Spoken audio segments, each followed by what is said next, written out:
In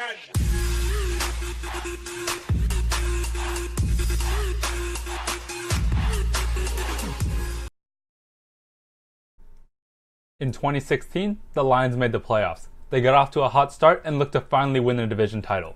Sadly, they lost their final 3 games, including the final game to give the division back to the Packers.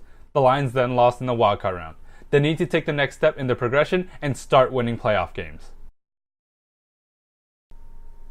The Lions' big offseason addition is Rick Wagner. The offensive line had some question marks, and now the Lions added Wagner and TJ Lang. Stafford needed more protection, and that happened. A notable departure was linebacker DeAndre Levy. Levy was a good player and, more importantly, a leader of the defense.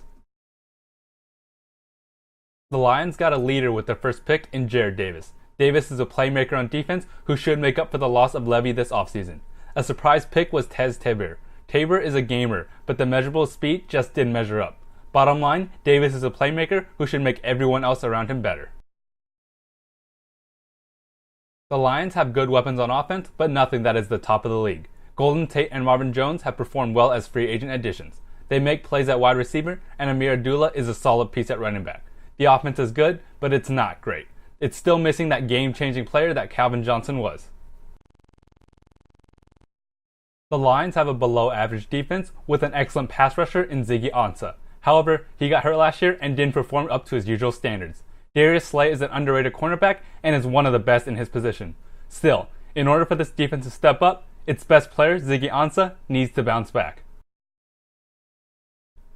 Matthew Stafford is a good franchise quarterback. He's not quite at the level of Rodgers, Brady, or Brees, but he's just a notch below that. He has a cannon of an arm and makes plenty of plays.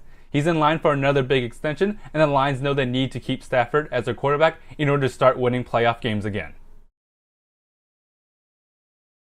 In the best case, Lions have a hot start and finish at 11-5. They're finally able to win the division from the Packers. Stafford closes out games and the defense bounces back. This team has the talent to be good and above average on both sides of the ball. In the worst case, the Lions fall back and finish 8-8. This team is good, but the offensive line doesn't come together as expected.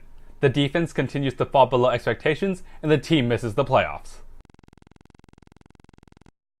In the likely case, the Lions make it to the wild card at 10-6. This situation is similar to last year's. They win games, but can't take the division from the Packers. They had the necessary pieces to go further in the playoffs, but I just don't think they can get over the hump and go deep in the playoffs.